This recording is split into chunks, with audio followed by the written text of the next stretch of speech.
Alright guys, welcome back to the channel. Welcome if you're new. Thank you for taking time out of your day to check the video out. We have more PlayStation news, rumors, and leaks to go over and cover today, and we are starting with some next-gen PlayStation 6 news.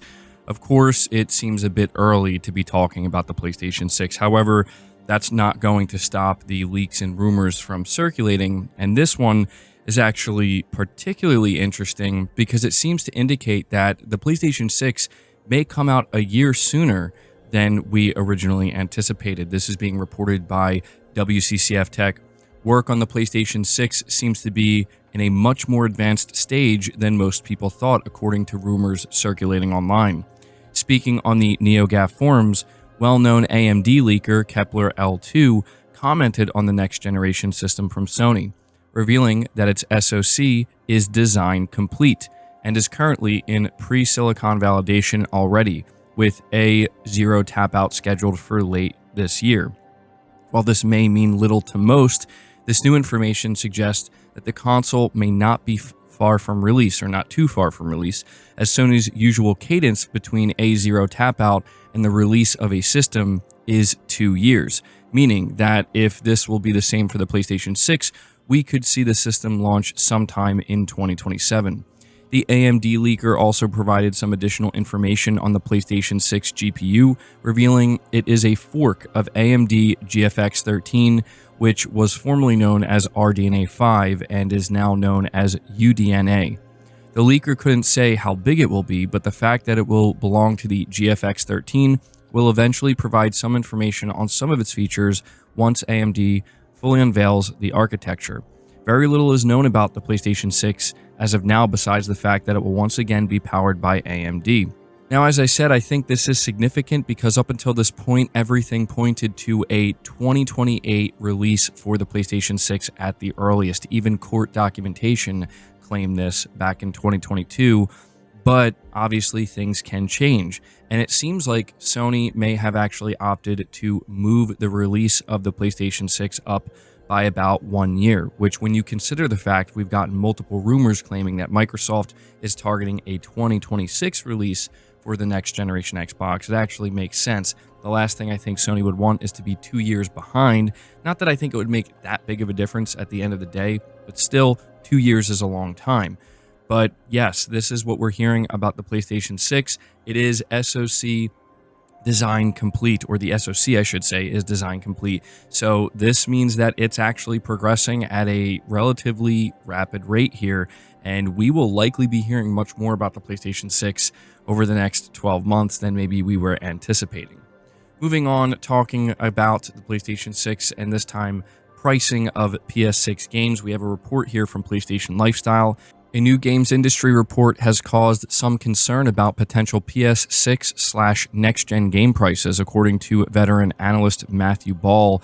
Some within the industry are secretly hoping that GTA 6 will set a new pricing standard for major AAA blockbusters to the tune of $80 to $100. This massive prediction, titled The State of Video Gaming in 2025, has been circulating online since the weekend. In his report, he claims that if GTA 6 is priced between $80 and $100 as opposed to the usual $70, it will allow other studios to adjust their prices accordingly. For instance, a game like Call of Duty may be able to charge a base price of $100, AA games might move up to $70, some indies might move up to $50, and so on. Packaged game prices have never been lower in real terms than they are even today, though budgets are an all-time high and player growth has stalled. So yes, this is a report that has been circulating and making the rounds, claiming that GTA 6 might not be the standard $70 and might be more expensive. We've been hearing this for quite some time about GTA 6, even reports stating that it might be as expensive as $150, which would be absurd. But, you know, it's going to be really interesting to see what Take-Two Interactive ends up doing, because the reality is, as much as I hate to say it, they can increase the price of GTA 6. They can bump it up to $80. They could even bump it up to $100, and people are going to buy it because it's GTA 6. But if they were to do that, yes, the problem, I mean, obviously to a lot of people that in and of itself is a problem, but the real problem is that everybody else is going to follow suit, and essentially GTA 6 will usher in the new industry standard. it would be very interesting to see what would happen to the market if games were priced at $80 to $100. I mean, to be honest, I don't really know why publishers would even bother doing this, because most of their games, if not all games that we see, especially AAA, they already have these premium, ultra, mega, whatever editions that are 80, 90, 100, sometimes even more than $100, and people are buying them. So I don't know, man. I think just kind of forcing that price across the board, I think it could be somewhat disastrous for the games industry. I think the answer is somewhat clear. Like, we need to maybe just slow down how aggressively we're trying to make these games triple/quadruple A. You know, if the budget is a problem, lower the budget. I think gamers are going to be mostly okay with that. I think gamers just want good video games. But moving on to the next topic, being reported by PlayStation Lifestyle, Insomniac Games' take on Marvel's Spider-Man is exclusive to PlayStation, but Xbox players can finally get their hands on a piece of content from the game. Sony and NetEase have announced that Marvel Rivals will soon receive the Advanced Suit 2.0 from Spider-Man 2, and it will be available on all platforms, including Xbox. The announcement was shared by both PlayStation and Marvel Rivals. Their official X accounts carried the hashtag Spider-Man2PC and Spider-Man2PS5, leading many to believe that the skin will skip Xbox platforms, but it was confirmed that it will also launch on Xbox. And so this is going to be a paid skin. Not a huge deal here, but just something I thought that was worth mentioning. Marvel Rivals has absolutely blown up and is one of the biggest games right now out there, and it does make sense that Sony would want to kind of get involved here. They've been kind of marketing this game for a little while, actually, and so it's cool to see this collaboration. I think it makes a lot of sense, and yes, it is going to be available on Xbox. Moving on from that, we have some good news regarding PS5 disc drives. Once again, from PlayStation Lifestyle, after months upon months of frustration, PS5 disc drives are finally starting to make an appearance in stores, indicating that Sony is addressing the issue. We recently reported that scalpers have been hoarding disc drives and selling them for more than double the price on eBay ever since it emerged that the accessory will not be bundled with the PS5 Pro. Looks like this will no longer be a problem in the near future.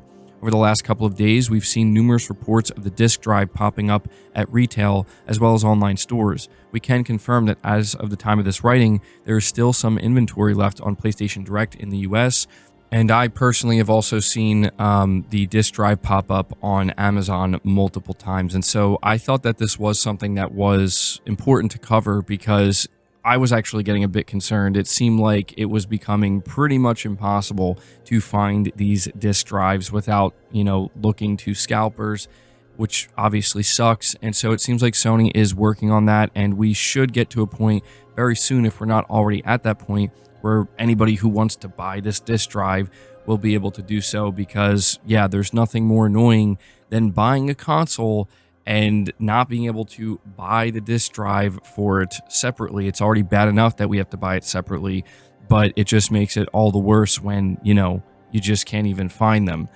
It's really sad to see what's happening with physical video games going into 2025. I'm going to continue to support them. I'm going to continue to encourage others to support it as well, because this is just frankly sad to see. Moving on to the next topic, we are once again referring to the Shuhei Yoshida interview, where he talks about buying remasters. And he says if you want new first-party PS5 games, you should support remasters. Speaking to Kinda Funny Games, Yoshida is asked if there's anything he hears a lot from fans that is wrong, or perhaps just ill-informed, and he talks about how he sees a lot of commentary about remasters. I joked about Herman Hulst being criticized for making too many remasters, Yoshida says.